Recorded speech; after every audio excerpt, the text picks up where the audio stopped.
En este video te voy a explicar qué pasó con los hijos de los principales nazis. ¿Será que tuvieron que pagar por los horribles crímenes de sus padres? ¿Repudiaban fervientemente las acciones de sus padres o por el contrario los idolatraban?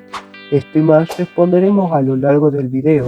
El ministro de propaganda nazi Joseph Goebbels y su esposa Magda tuvieron 6 hijos, nacidos entre 1932 y 1940. Sus nombres empezaban todos con H, muy probablemente en honor a Hitler: Helga, Hildegard, Helmut, Holding, Hedwig y Heidrun. Los niños de entre 12 y 4 años serían asesinados por sus propios padres.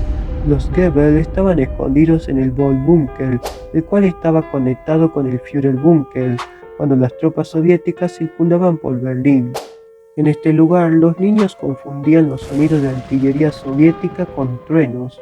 El 1 de mayo de 1945, Magda y Joseph dispusieron que el dentista de la SS, Helmut Kunz, inyectase morfina a sus 6 hijos de tal forma que quedaran inconscientes, y así poder introducirles una ampolla de cianuro en la boca. Kunz afirmó posteriormente que si bien él inyectó la morfina a los niños, serían Magda y el médico personal de Hitler quienes administraron las ampollas ese día. Tras la guerra se declaró que Magda había dicho que no quería que sus hijos creciesen oyendo que su padre había sido uno de los mayores criminales de la historia y que la reencarnación tal vez garantizaría a sus hijos una vida mejor.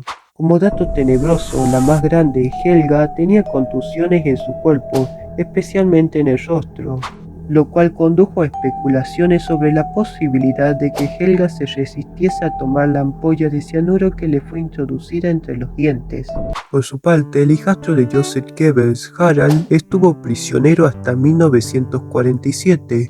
Dirigió la importante empresa que le legó su padre biológico, Gunther Quandt. En 1960 se convirtió en una importante accionista de BMW y murió en 1967 en un accidente aéreo en Italia.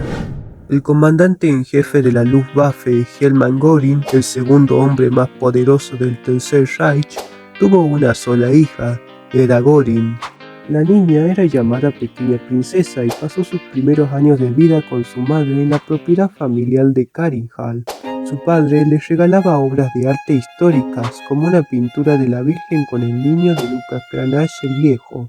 El 8 de mayo de 1945, día del armisticio en Europa, la Wehrmacht alemana se rindió incondicionalmente, y el 21 de mayo, a unos cuantos días de su 7º cumpleaños, Eda fue internada junto con su madre en el Palace Hotel controlado por Estados Unidos.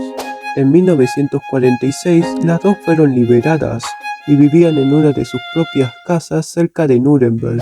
Serían visitadas por el oficial norteamericano John E. Dollebois, que describió a Eda como una hermosa niña, la viva imagen de su padre. Durante los juicios de Nuremberg, a Eda se le permitió visitar a su padre en prisión de manera regular, hasta que este se suicidó tragando una píldora de cianuro el 15 de octubre de 1946, la noche anterior a su ejecución. Ya de adulta, Eda estudió leyes en la Universidad de Múnich y se convirtió en asesora legal y más tarde trabajó para un doctor. Luego trabajó en una clínica de rehabilitación y se dedicó a cuidar de su madre, permaneciendo con ella hasta su muerte en 1973. Participaba de eventos sociales donde gran parte de las conversaciones eran sobre Hitler y los nazis. Durante algunos años, Eda hizo apariciones públicas, asistiendo a memoriales nazis y participando en eventos políticos, pero más tarde se volvió más retraída. ¿Y te acuerdas de la pintura de la Virgen con el niño que le había regalado su padre? En 1968, el Tribunal Federal de Justicia de Alemania dictó que la pintura fuera devuelta al Museo Warshauer Richards. Eda perdió así la pintura de Cranach, como muchos de sus otros regalos infantiles. Ella nunca comentó públicamente sobre el papel de su padre en el Tercer Reich o el Holocausto. En la década de 1990 dijo de su padre en una entrevista: "Lo amaba mucho y era obvio cuánto me amaba él. Mis únicos recuerdos de él son tan cariñosos que no puedo verlo de otra manera. De hecho, espero que casi todo el mundo tenga una opinión favorable de mi padre, excepto quizás en Estados Unidos. Fue un buen padre para mí". Eda falleció el 21 de diciembre de 2018 y fue enterrado en una ubicación no revelada. Ahora pasemos con Rolf Mengele, hijo de Josef Mengele, el cruel médico de Auschwitz, quien realizó experimentos mortales con prisioneros y llegó a ser conocido como el Ángel de la Muerte. Cuando el Ángel de la Muerte escapó a Sudamérica el 7 de mayo de 1945, Rolf tenía apenas un año. El niño fue criado por su madre y abuelos en el ambiente depresivo de la Alemania de posguerra y cada tanto recibía cartas de su tío Fritz. A los 12 años, en 1956, se enteró de una amarga noticia, o quizás dos. Su madre le contó que su padre no estaba muerto, era Josef Mengele y era quien se hacía pasar por su tío Fritz, aquel al que le había enviado decenas de cartas. Cuando la noticia se extendió, en su escuela sus compañeros no tuvieron piedad y volaron las burlas.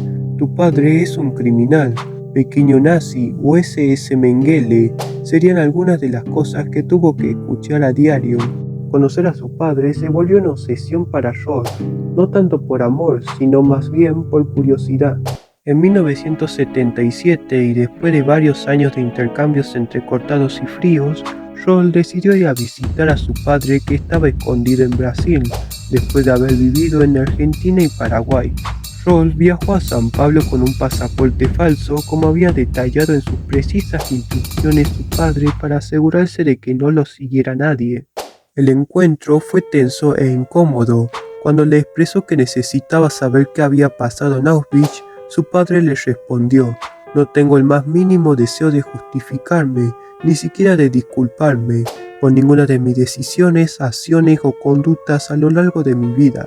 Cuando la conversación se centraba en los experimentos atroces ocurridos en Auschwitz, el padre afirmaba que él no había hecho nada malo, que eran infamias, que solo cumplía órdenes y que hasta salvó vidas.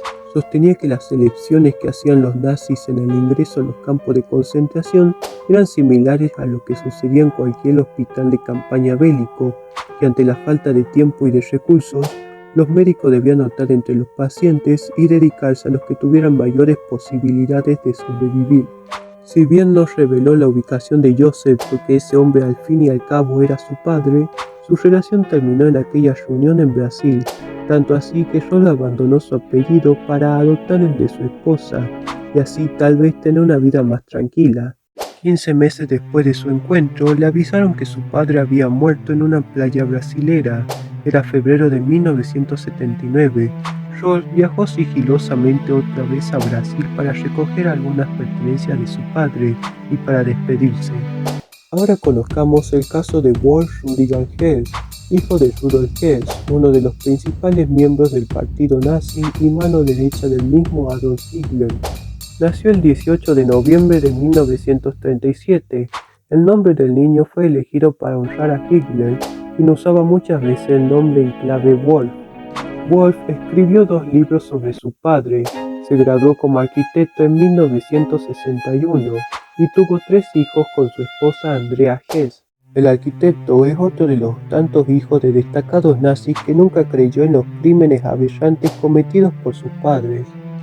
Antes de morir el 24 de octubre de 2001, profesó una ferviente admiración por su padre y por su bigotudo padrino, el mismísimo Adolf Hitler. ¿Y por qué no pasas a ver el video de Gudrun Himmler, hija de Heinrich Himmler, en donde te explico a detalle la vida de la mujer que en su niñez describió la visita a un campo de concentración como agradable? Link en los comentarios. Y muchas gracias por llegar hasta esta parte.